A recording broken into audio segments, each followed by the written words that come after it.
السلام عليك اختي مريم.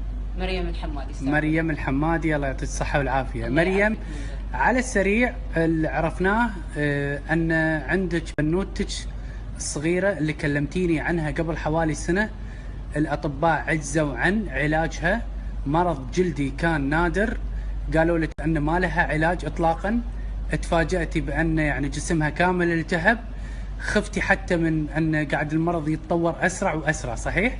ما اخذ وقت، انا كنت مطلعتنها في مناسبه، وراها بيوم استوت عقبتها حمراء. بعطيك الصور بس اراوي المشاهدين انه مو بكل شيء الطب يقدر عليه. انا بعد تجربتي مع بنتي هذه 100% عندي.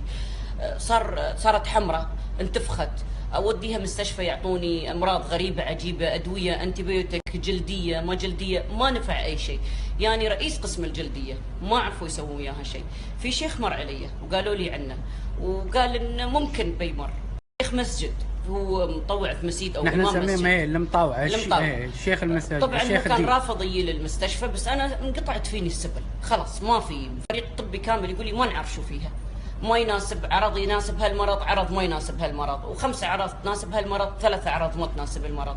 فصرت في متاهه، اوديها زين وين اسفرها؟ لجأت حتى لرئيس وزاره الصحه، وين اسفرها؟ قولوا لي مكان يعرف يعالج، انا بودي. يقول احنا ما نعرف شو فيها. قالوا لك مرض نادر ما نعرف شو فيها، بنشوف لا في حمى لا في شيء، بنت ما تاكل ومنتفخه، وبراويكم الصور بتستغربون. لا انا ابغي نراوي الناس صورتها قبل اللي صار فيها هذا. ايوه، اللي صار انه يا الشيخ اول ما شاف البنت استغفر وطلع. يا شيخ تعال وين ساير؟ بس اقرا على البنت شيء ايات، نفس يمين يسار معوذات. اقول له، يقول لي انا 40 دقيقه وبرجع. 40 دقيقه فعلا.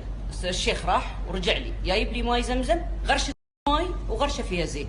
قال لي الحين غسلينها بهالماي، يبي كعب غسليها بهالماي. في المستشفى نحن كنا في الحجر الصحي، ممنوع حد يزورنا. بعد حجر صحي ما حد يزورنا. حطينا البنت في كعب، غسلناها بهاك الماي، مسحناها بالزيت زيتون، ما في. كانت تقريبا ربع ساعه نص ساعه لا قرأ عليها الشيخ ولا يصوبه. قال لي سمي بسم الله، وهذا مقروء عليه سورة البقرة، وشغلي سورة البقرة عندك. قلت له إن شاء الله أنا مشغلتنا كل يوم. قال لي ما علي، أنت سوي اللي أقول لك عليه. والله يا منذر أن البنت من الحمار